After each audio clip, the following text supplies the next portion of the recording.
Well, they say in order to maintain family harmony, you're not supposed to talk about politics at the Thanksgiving table. And so I'm only going to do Trump, Trump, Trump, Trump, Trump videos today. And you can play them for your snowflake families who are going to have to get over themselves and enjoy one thing I'm thankful for, and that is free speech. Welcome to Doug in Exile. I'm Doug TenNapel, and this is where the happy people are. So the first piece of good news, we're at the Washington Post opinion with gag order fight. Trump is testing the entire judicial system. Tanya Chutkan and Jack Smith losing all their efforts to gag order Trump. He's allowed to speak. Therefore, the Democrats lose. Remember, their whole goal is to shut him up during this campaign, because this is about affecting an election. This is not about protecting people from Trump or Trump threats or whatever they make up. From Donald Trump's vantage point, he couldn't have drawn a less sympathetic panel of judges for his gag order appeal. Two Barack Obama nominees and the court's newest judge named by President Biden. It's a fair surmise that they were horrified by Trump's election and presidency and are even more appalled at the prospect of his reelection. Does that sound fair to you? Because that's about what we got. These are a bunch of Democrats asking, should we keep Trump quiet about his campaign or not? Then there's Trump with his attack on deranged Jack Smith and his team of thugs. His ominous warning, if you go after me, I'm coming after you. And it is true, they're going after him. And his even more ominous suggestion that then Joint Chiefs of Staff Chairman General Mark A. Miley's behavior was so egregious that, quote, in times gone by, the punishment would have been death.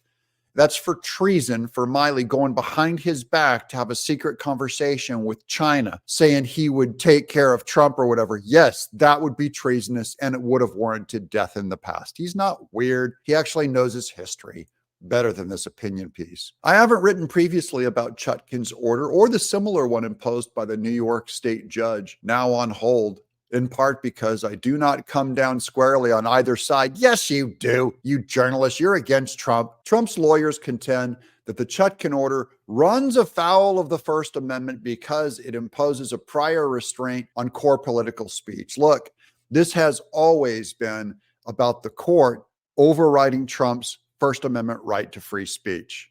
It's still that, this article rightly quotes, because it's still about that. His right to free speech didn't end.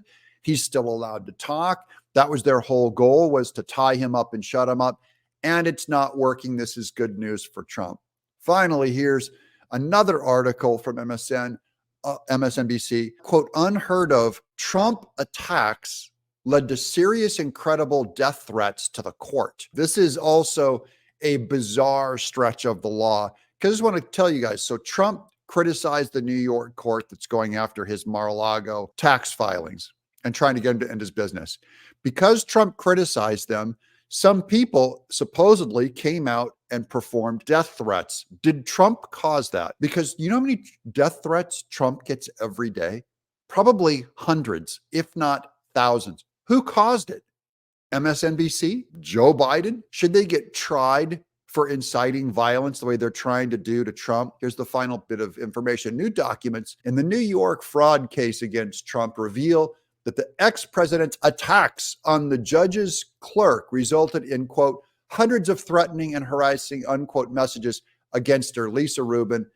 This is false. This is not anything illegal, and this is not news, and they're still trying to stop Trump. They say, see, Trump being mean caused other people to come out and be mean. Welcome to America. As Candace Owens says, put on a helmet if you're going to walk around in public, because I get threats. And it's not, if someone does something nutty, it's their fault. You don't blame the person that is exercising their free speech.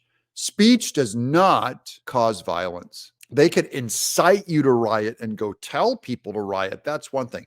That's not what Trump is doing. He's calling these people a fraud court. He's not telling people to act out in violence. So he's innocent. I hope you guys enjoy this stuff. Stick around because we got more videos to come. I'm Doug in Exile.